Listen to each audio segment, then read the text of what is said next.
Welcome back to the Comp Closet podcast. Thank you so much for tuning in.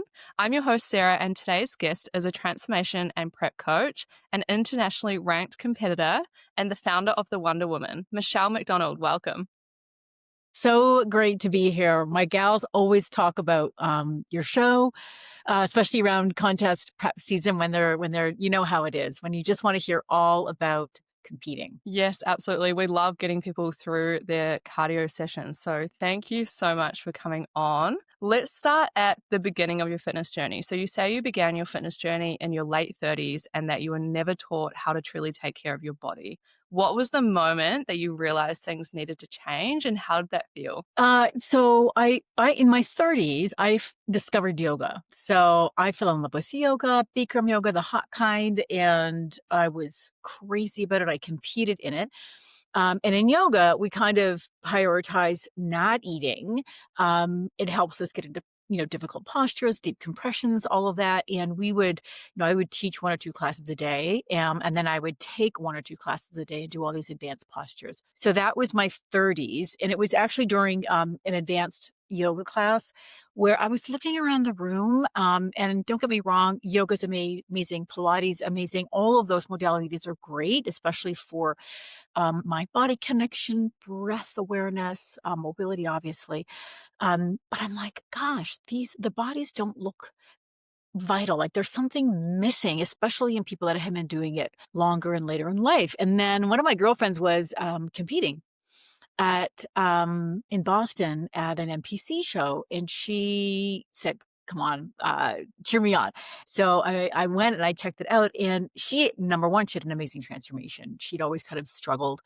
She was in her mid-20s, and she'd always kind of struggled with her weight. And oh my God, like she looked like an Amazon, like your idea of an Amazon, right? Shoulders and abs, and but she had a bikini.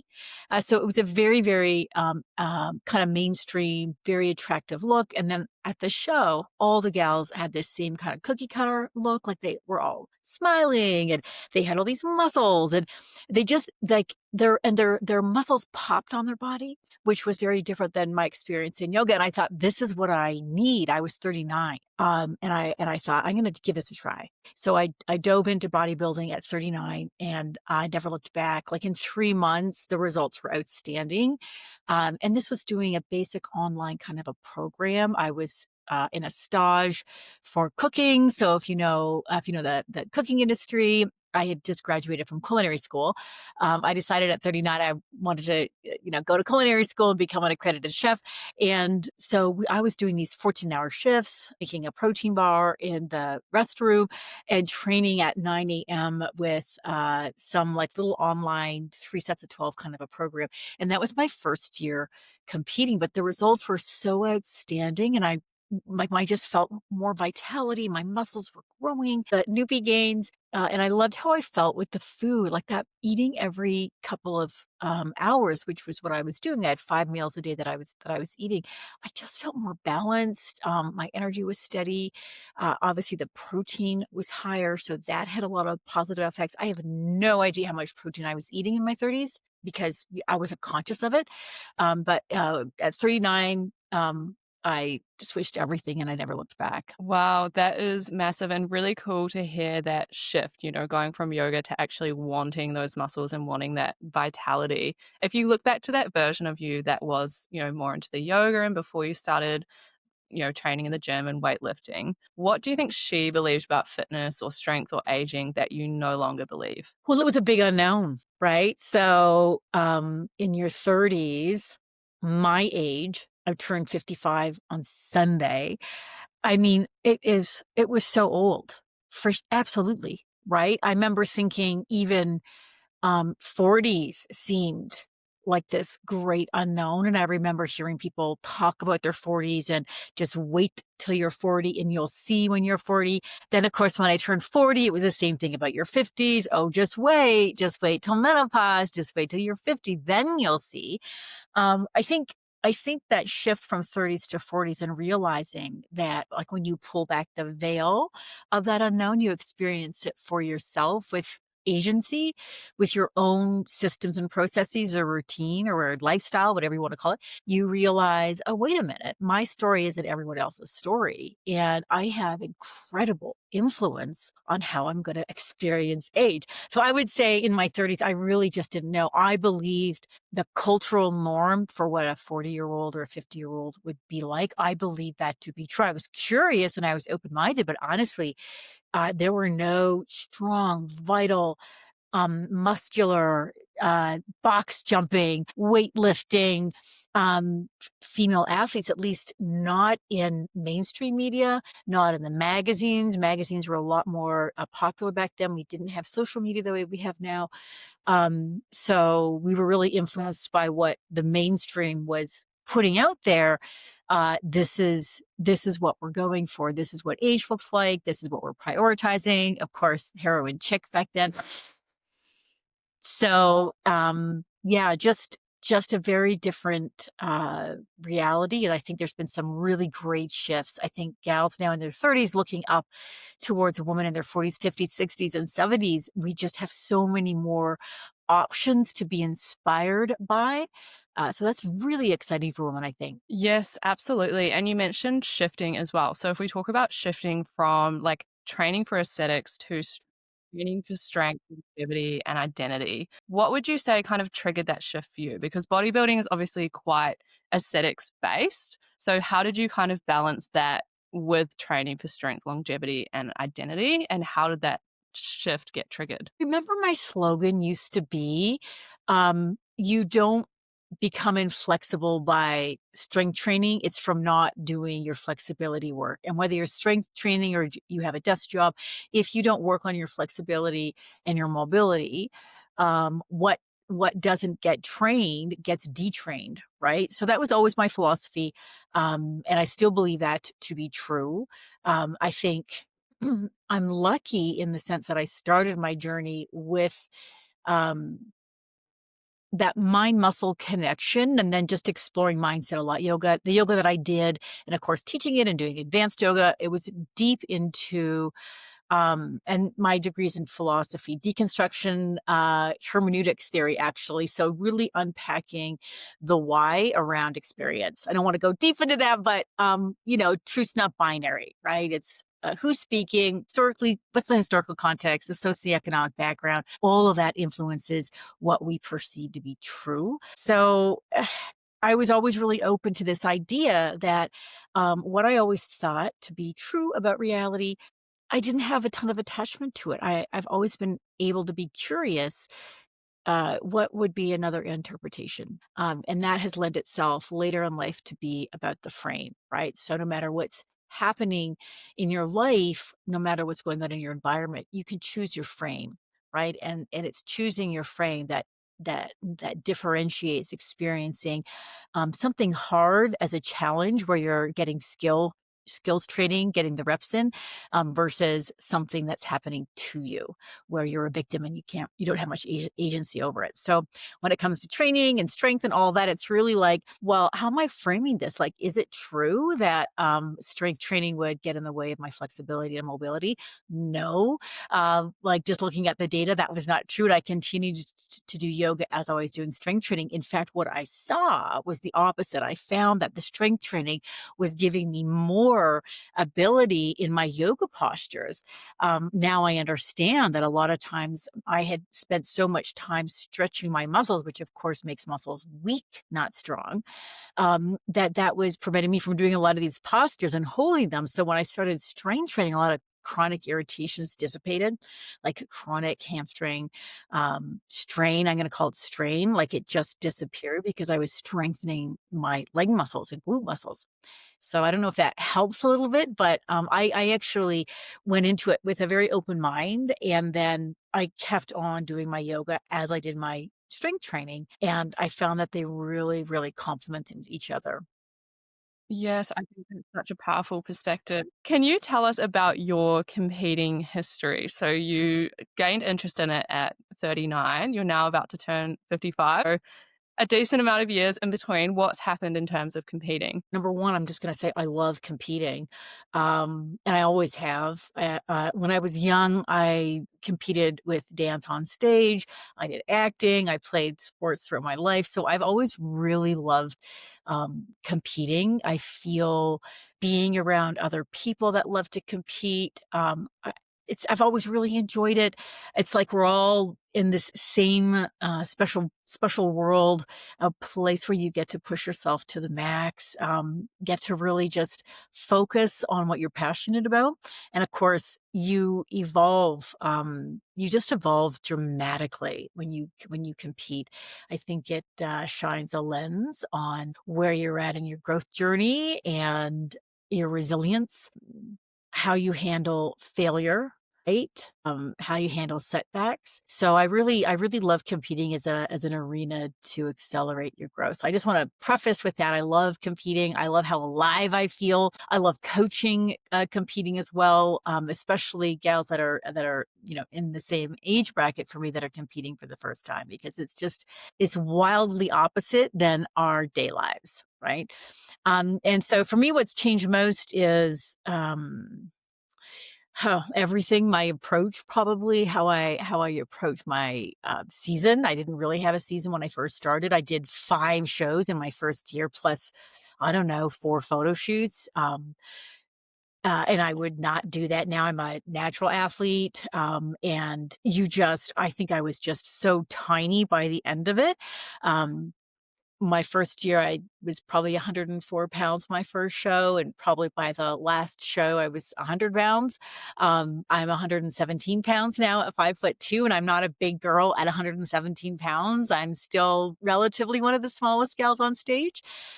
So I just can't even imagine how tiny I must have been. I looked good in photos, and strangely enough, I had people say, "Oh, you could be figure," which is just wild to me. Like I would Wow. never, if I was coaching myself, I would never in a million years say, "Oh, you have potential for a figure." Um, I was just a really tiny gal, and so didn't have an idea of seasons. So I think that's important for the listeners. On the one hand, it's your first year. I had a decent physique going into the show, so I didn't have to do a drastic diet. So that kind of puts you in a different bucket, I would say, as a first time competitor. And I was really just trying different federations. I tried 5 different federations to see which one I liked the most, and also just to see where my body would fit in best. So those are some things that I think that listeners can think about. Like your structure is your structure, right? And that really can determine how you're going to place in certain federations where it's really based on this very cookie cutter look. And there's nothing wrong with that, right? I mean, if you have the depth of a pool of talent to say we want exactly this look, then go for it. But my structure was one that I actually fitted better where there was more flexibility in how you could pose, which would allow me to work around my structure, to show my physique off the best, and choosing a class, a division also that would allow my physique to land decently, a good mix of musculature, decent clavicle to hip ratio, nothing terribly wrong, but also nothing terribly like structurally, wow, perfect. So choosing a class that would kind of let me navigate that, those are the things that as I've competed more have been uh, more important to me when deciding where I'm going to compete, with whom I'm going to compete. But in the beginning, it was just trying things out. I was really open to surfing the internet.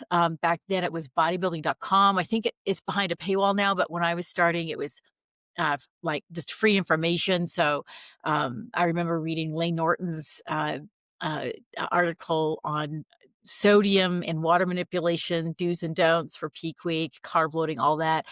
T Nation. I don't know if you guys in Australia are familiar with T Nation. That's a Yes. Christian Thibodeau. forum, and it's been around forever. So I was reading all the stuff about T Nation, which was very male focused. A lot of female, I don't remember any female writers back then, back in 2010. And then the other thing I would say is there also wasn't the options for people older. So when I started, there were no, I was competing with, OPA in Canada, WBFF, Miss Fitness America pageant, I think it was called, and a couple other ones I can't remember, natural federations, and there were no 35 plus categories back then. So now we've got 35, 45, whatever, right? But like I was legit old at 39. And I remember going to my first Olympia. I was with a supplement company, and um I was a dinosaur. Everybody was, in late teens and 20s at there. That was just, it was interesting to experience that. And then through the years, I remember when I turned 40, I think when I turned 45, the WFF created a 35 plus category. And then when I turned 50, there was a 40 plus category. So I've been like a decade behind when the age class evolved. So that's just been kind of cool. And it's great. It's great to see that the sport has changed. There's more, even in IFBB now, there's now the wellness category. There's more categories for different body types, wellness, of course. And then there's a lot more age classes as well. So I think that's a great evolution. Yes, absolutely. And you've stepped onto some of the biggest stages in the world and won. What goes through your mind backstage? Do you have a ritual before you get on stage or moments before you walk out? Yes, I do. And I like share this with my gals. I'm really big on grounding and breath work. So when I'm backstage, in fact, I just said this to our team talk. I said, gals, peak week just flies by so fast, and you will have no work, you will have no family. It's just you for usually 4 or 5 days at the hotel, and yet you will be running around yeah, like a chicken with your head cut off. It's just you're just running, right? And then backstage, even more so. I have so many gals that compete for the first time, and they spend all this time and effort in their posing, and then literally they'll get off stage, and I'm sure you've seen this too, and they'll say, um, "Oh my God, I have no idea if I did anything right. It was all a blur," right? And so I really encourage them to, and myself, this is what I personally do, is I really ground myself. I can get my energy just gets it just explodes when it comes to competition. Like I said, I really love competing, and so I really contain that, and I try to harness it. So from yoga, I learned breath work. So I will be standing in the wings. I tend not to be the gal taking photos with people. I save that for as soon as comparisons are done. That's when I run around taking photos and having fun. But before then, I'm going to be listening to my headset. I'll be looking at my videos. I'll have uh, my best videos of my comparisons, and my tea walk, my presentation walk. I'll be watching those again and again. I'll be visualizing it and really working on my breath, um, core breathing, right? Obviously, and just staying relaxed and just feeling that energy, just kind of bubbling, but containing it, harnessing it. And when I'm in backstage, I'm at the wing. I mean, as I'm describing it to you, I can picture the darkness. I can look where the X is. I see the girl, where how the light shines on her hair, her bikini, and she's on the X. And I'm, the guys or the girls beside me with the paper and their headset. And I'm just breathing and I'm breathing, and I can see the girls behind me, but I'm just breathing and thinking of that X. I usually try to poke my head out just if I can a little bit, just to see like where the line of this stage is and where that other X is. And you know how the lights are shining, and it's sort of like diamonds, like that dust Yeah. particles, and the Yeah. music is going, and you're waiting. There's that little stretch of time, like time becomes elastic, where it sort of stretches, and I'm breathing. I've got my core breath, my posture. I'm thinking of that first step onto the stage, and the energy is building and coiling. And then all of a sudden it's, 49, go. And boom, and all of a sudden you're there, right? And then I hit the stage and all of that energy, I just try to throw it like it's sort of like all eyes on me. And I love that moment so much. There's nothing like it, right? So that's my routine that I do before I hit the stage. I absolutely love how you describe that. Like, you can see how much you love competing, but containing that Love it. energy before you get on stage is really, really powerful because particularly as a first I time. competed with this one Sorry, you go. I competed with this fabulous athlete. She was, I think, a two-time Olympian, Veda Hedarian, and just a gorgeous, beautiful woman, incredible competitor, and I think I must have been 40 and she must have been well, I would have been 39, she must have been around 42 or 43. We were both being interviewed, and it was my first year, and it was her, I don't know, 10th year competing, and she said the question was, do the nerves ever go away, or are you still nervous? And I remember she had this most beautiful smile, and she said, "No, the nerves never go away. In fact, you don't want the nerves to go away because that's where you get your energy to perform and to come to life on stage." And that's always really stuck with me. Such a wise gal. Yes, that's so true, and they say that, physiologically, excitement and nervousness are kind of the same thing, right? Yeah, that's like Gestalt psychology. Yeah, it's Yeah. ex fear is excitement without breath. Yeah, yeah, that makes sense. And going back to your core breathing as well, when you say core breathing, like, what are you actually doing? Can you describe what you're doing there? Yes. So, I was just refreshing my mom with this, um, and having a lot of fun with it too. So, when I'm inhaling, and again, I do this in yoga all the time. We actually call it by a little bit of a different name, the fly up block, and really engaging your pelvic floor muscles. But in bodybuilding, we call it core breathing. So when I'm inhaling, I'm really feeling that my rib cage is really lifting. And of course, the intercostal muscles are stretching. So I'm really pulling air in that way.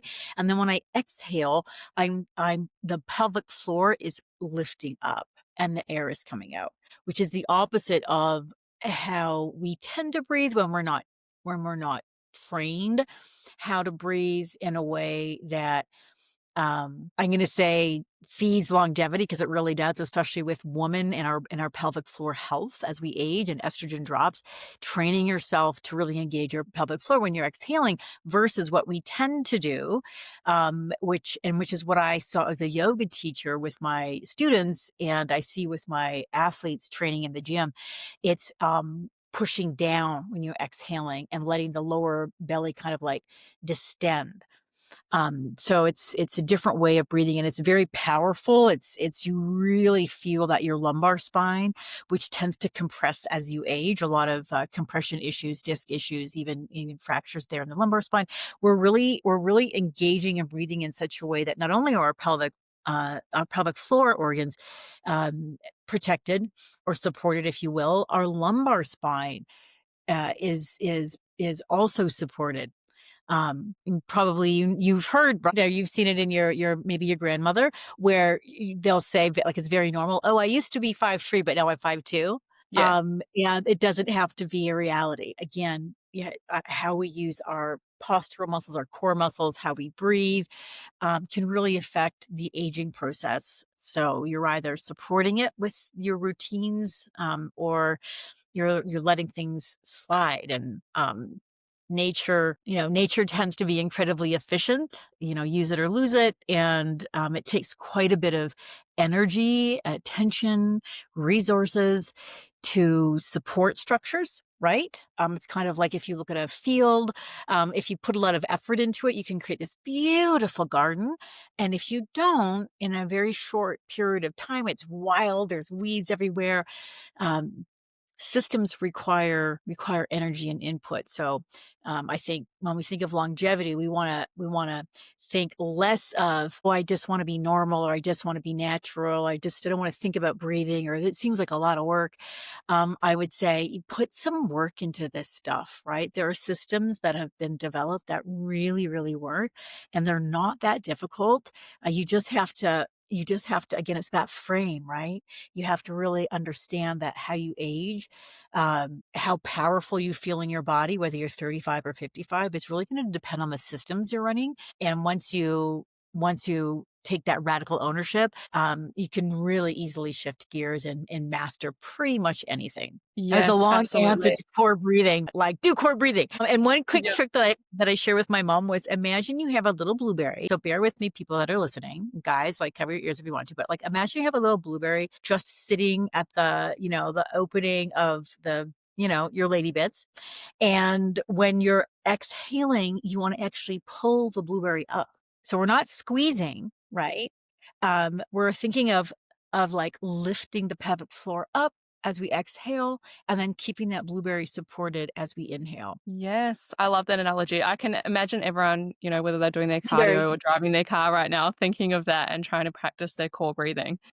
I showed it at my mother now, and honestly, you can visibly see the change in her lower abdomen. I'll just say, "Mom, how's your blueberry?" And she'll just go, "Whoop." That would be so helpful for posing as well. Oh, very helpful for posing. Yeah. Yeah, absolutely. What is the craziest thing that's ever happened to you on a prep? I always have crazy things happen to me on a prep. I have let me list the things. I've driven my husband, who's been my coach since 2011, like crazy. So one year, I decided I was gonna jump. So, prep was just going really smoothly, everything was great, I was ahead, right? I was ahead, and I'd been doing this jump, these box jumps, and I was on the way to the gym, I did this box jump, I was in, like, my shorts or something, and it wasn't a box jump, I was actually jumping this cement barrier of a parking lot. And then later on in the day, we were going back for cardio and I had tights on. And I'm saying this because I honestly feel it was because the tights kind of constricted me a little bit. But I said, "Hey, check this out." And I said, get your camera going. Let's put this on the internet." And I did a jump and I missed. And it was a big jump, right? So it's a double jump. I missed. My shins just slammed into the edge of this concrete wall, smashed my tibia, didn't break the tibia, but split the skin to the bone, blood spurting everywhere. It happened so fast. I'm on the pavement, I'm on my bum, I'm on the pavement. He suddenly drops the phone, comes rushing over. I'm like, I think I might have to go to the hospital. So that was an example. Another time, we had just done our progress photos. So I'm in my little bra top and my shorts. I'm cooking duck. So this is when I was living in Montreal. I'm cooking duck, canard, skin on, in the fry pan, sizzling. I just pan sear it to death on one side so the skin is super crispy. The fat is everywhere because duck skin has so much fat in it. It's delicious. It's yummy. And I didn't have tongs. I was lazy. I took my chef's knife, stuck it into the I should, like, lose my cooking license, stuck it into the breast, went to flip it, and of course, it slipped off of the knife into there probably was a half an inch of sizzling oil in the bottom of this, pan, splashes. The splash shoots everywhere, all over my stomach. There's a picture. If you search, you can see this picture of me on the internet. It looks like I have some crazy skin disease. So I got third-degree burns all over my stomach. So that was, and that was, oh gosh, I think it was like 6 weeks out, or maybe it was 4 weeks out. Like literally, the scabs came off right before the show, in enough time for me to get the tan on, and that the tan would be smooth. But that was wild. And of course, I am like most competitors. I'm a little crazy when I get into contest prep, and I had put in so much. So I went to the gym the next day, and I thought I couldn't do cardio, I couldn't sweat. So I thought, I know I'm going to do more training, and so I was doing barbell step ups, and I like tore my psoas. So then I had burns all over myself. I couldn't do any cardio. I had screwed my psoas muscle so that I could hardly do any exercises at all. I was in crippling pain. I still made it on stage. I think I cracked the top 10 that year. It was a wild prep. That's And then I got one wild. more for you. Dengue. So my second crown, and I use this story a lot when I'm talking to my athletes, and we're talking about grit and resilience, right? And like, just do the next right thing, no matter if you've got a cold, right? Or there's some stress that happens. Like, just do the next right thing. Just claw yourself through whatever it is you're going through. Do the next right thing. Go to your systems, right? Your systems and processes, your non-negotiables. Don't look to the right. Don't look to the left. Just keep going. So I had dengue. Mom and Jay, we spent the weekend on the beach. Then they, not the weekend, but the week. Then they were flying off to. Jay was emceeing at a show a show in the States. I said, go ahead. I was supposed to go with him, but I was feeling really sick. I thought it was the flu.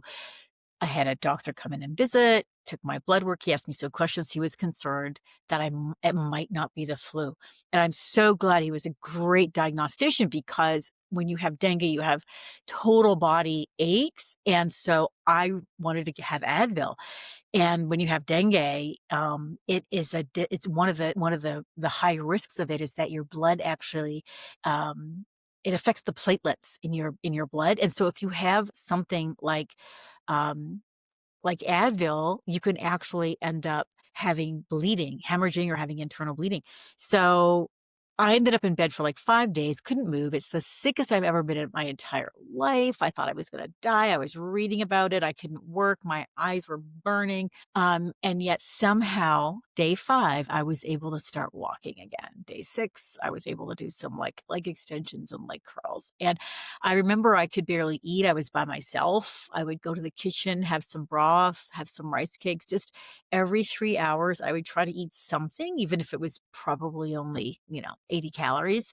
But it's that habit, right? And then as soon as I could have some protein, I would have some protein. As soon as I could have, some frozen veggies reheated, I had that. And so I did steps. I just clawed my way back doing the next right thing. And so and then I ended up winning a crown. And so I say that to my gals that are competing, because, you never give up. You just keep going, taking care of your health, right? So I did take care of my health, but I didn't screw up. And I'm sure you've seen this happen where people will get sick and then they'll like just they'll just eat, or I don't know what they do, because when I'm sick, I can't eat, but they'll gain 5 or 6 pounds, and then it's impossible for them to continue to move forward, or whatever the habit is that they're doing. Yes, I think that's so powerful, that thought of just doing the best next thing, because, when you're in that mindset, you've got an injury or sickness or something, like, honestly feels like the world's ending, especially if you're in a prep and you've put so much into it and Why you're close me? to Yeah. stage. Yeah, Has that happened to exactly. you? Not while I've been in a prep, luckily. Oh, you're so But lucky. actually just before I started my last prep, I got stung by a bee on my stomach, and it was so swollen and so red and like this layer of fluid for probably a good 4 to 5 weeks. Like, I just had this reaction to it. And I didn't Mm. care about bees before that, but then as soon as I was in prep, I was so scared of bees, because I was like, I cannot have that before I go on a stage. So you almost like get this fear of things when you're on prep and you're being overly careful. Wow. Yeah. Yeah. So I nothing don't is think too anything good. could, those first 2 things that happened to me, like jumping and ruining. So now my husband, he's like, when it's prep, he's like, okay, nothing crazy. You're not doing anything new. Wear your clothes when you're cooking. Yes, wrap you in bubble wrap. Well, because the coach, and actually when I was powerlifting, I was being coached by Chad Wesley Smith, fabulous coach. And we were 6 weeks out of a competition. And again, it was for the camera, and everything was going great. I was hitting these numbers I never in a million years thought I would hit. And I was doing 3 sets of 3. Like, it was just accessory lifts on my squat day. It was the sumo deadlift. And I said, Jay, take a video of this. And my last rep of my last set, and I was wearing socks, which I would never do now with the sumo.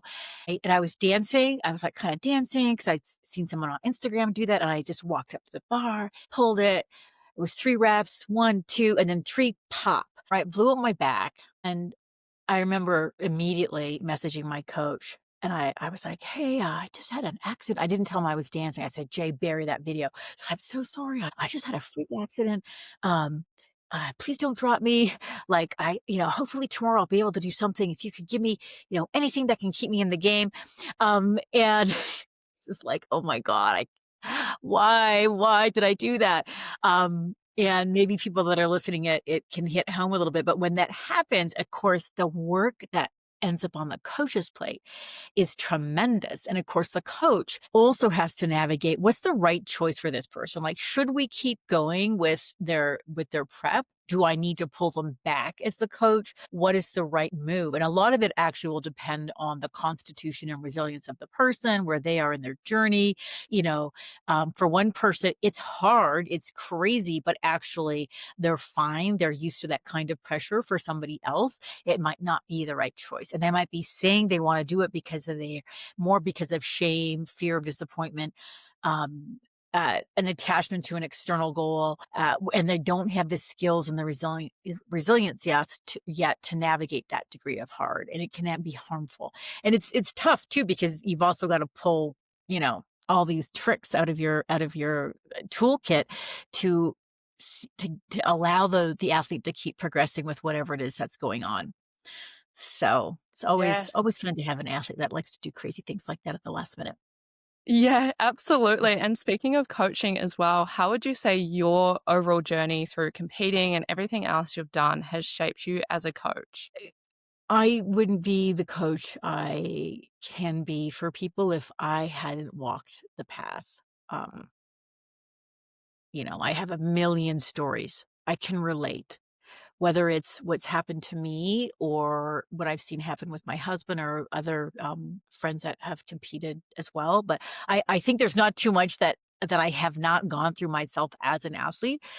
And I understand. I understand each one of my preps has changed so much. When I first competed, I had the metabolism of a snail. Again, my I had adapted to lower calories from my yoga days, where we would skip eating. It was almost like a kind of a badge of pride. Like, we weren't starving ourselves, but you're in yoga, you're doing these deep compressions and twists. You don't want a bunch of food in your belly, right? And plus, Bikram yoga is so hot, you sort of lose your appetite. So I had for sure adapted my metabolism low. So I used to do, I remember a couple of preps where I would be at 900 calories, right? And a lot of digestive issues. I just couldn't eat vegetables.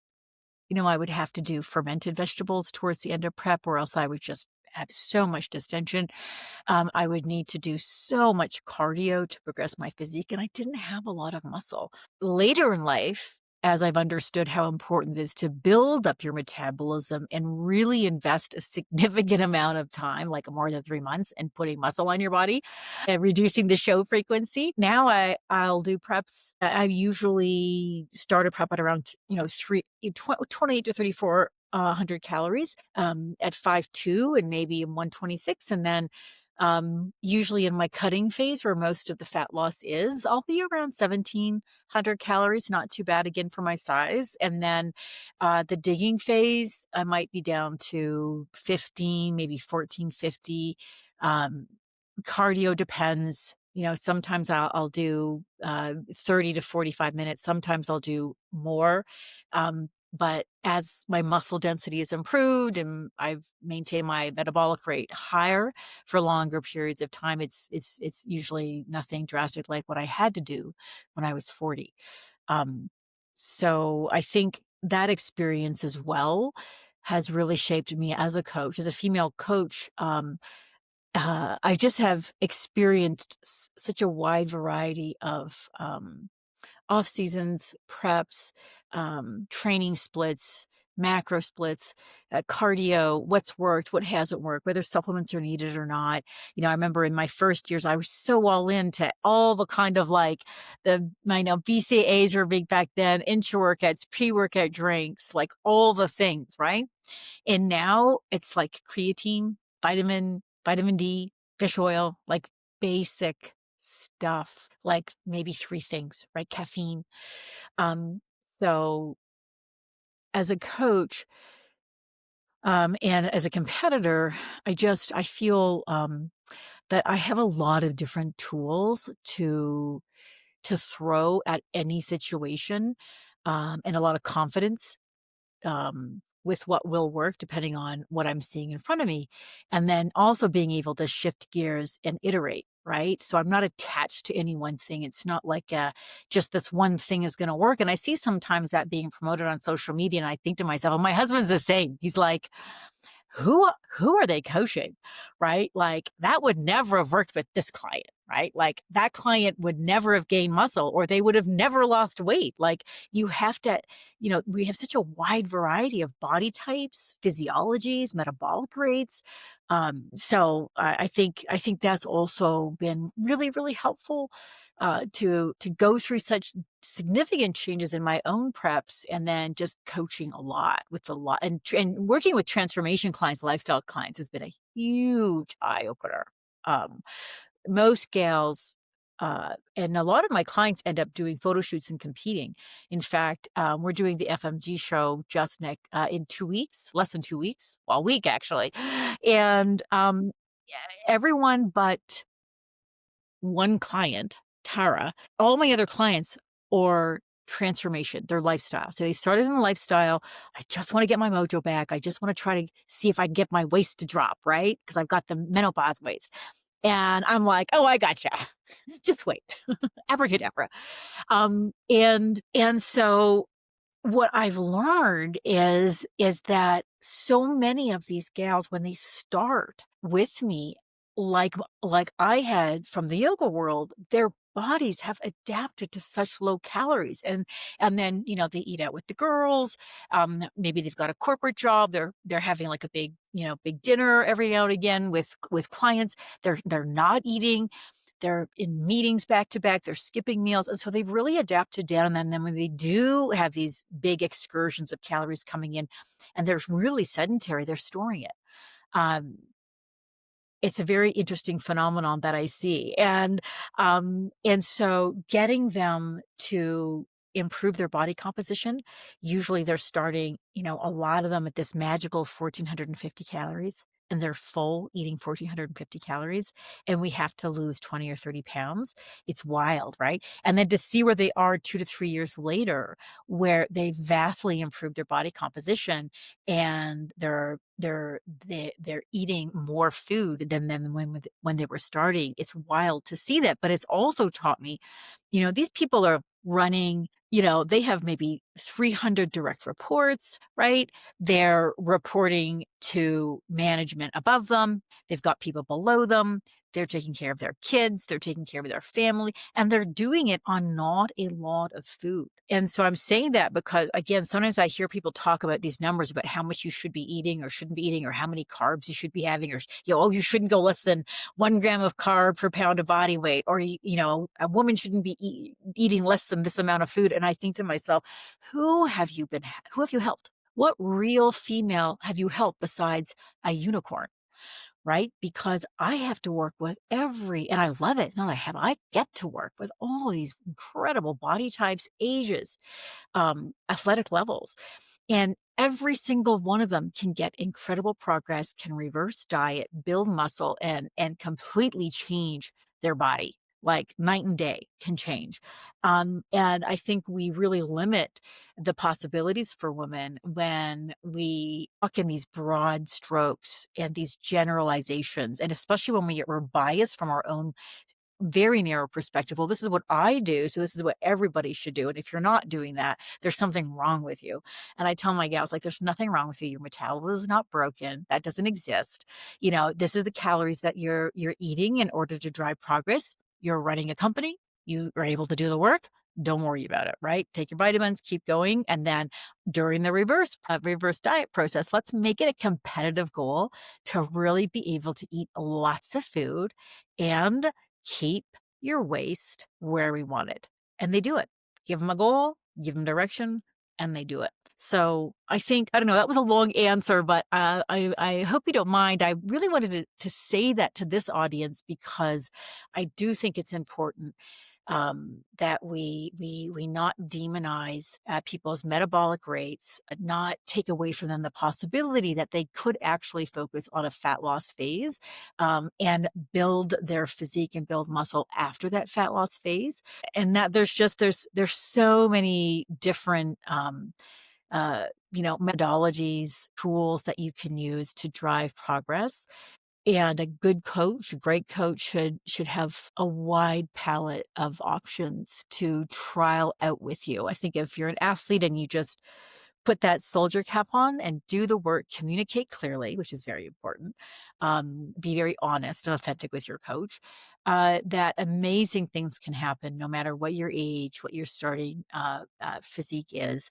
Um, and your first year or 2, your first seasons are just about seeing if you enjoy it, really getting a good understanding of the skill set that you need to be, to have longevity in the sport. I guess I'm gonna say longevity versus to be competitive, to have longevity in the sport, and then just have this long-term, vision of, "Okay, what can I accomplish next year? What can I accomplish next year?" Yes, I absolutely love that. And if someone is listening to this episode right now and they don't believe that they could eat more or train heavy or step on stage, what would you say to them? Your thoughts create reality.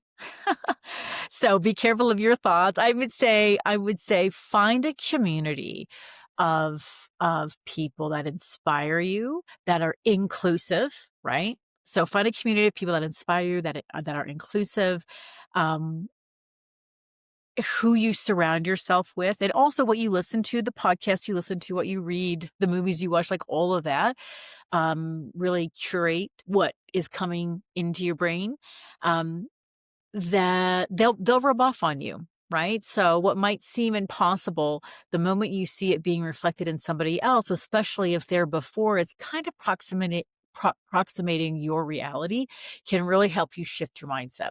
So I think one of the reasons my mom's journey has been so galvanizing for so many people is because her before matched, millions of people's current reality, and they've seen her transform, not just in terms of her weight loss, but actually gaining muscle. Um, her smile, her posture, her way of talking has changed so much. She's like flying around the world, meeting people, having fun, getting on stages and giving speeches. Um, Anything is possible. If you don't yet have it in your mind that you can do it, associate with different people and they'll pull you along with them, and hire a good coach. Yes, absolutely. I think having that mentorship and having someone that you can trust and be honest with and just set the plan for you and believe it before you do is such a massive help in your journey. Like I just don't think it would be possible without having someone else who believes in you before you can. And then when you start seeing that progress, like you actually start believing, hey, I can do this. And I think that's just so, so powerful. It's so powerful. Yeah, and I think Yeah. if there's a group of women all encouraging each other, it's such a potent, truly encouraging each other, truly being supportive. It's just such a potent alchemy, and I just see such amazing things happen, just such huge growth, the friendships, the deep bonds that happen. And of course, I'm gonna speak to gals that are in that sort of 40 plus. As the majority of people that I coach and spend my time with. And to see people, I call it, step through that polka dot door and and enter this whole new reality, in your 40s or 50s, where, you're at the height of your career, right? Which is so demanding, taking care of your parents, you've got your kids going through college, so many demands on your life, like everything, your whole day is a to-do list, and then you go to this polka dot door of competition, and you've got the sparkly shoes, the makeup, the bikini, the posing. You've got to learn how to do a hair toss at 50. It's like, what the heck is a hair toss at 50? It's just such a wild shift, but it forces so much growth. And the most important growth is in the imagination, where you just really have to like shadow box that part of the identity that doesn't want to try this stuff because, oh my God, I'm gonna look so stupid.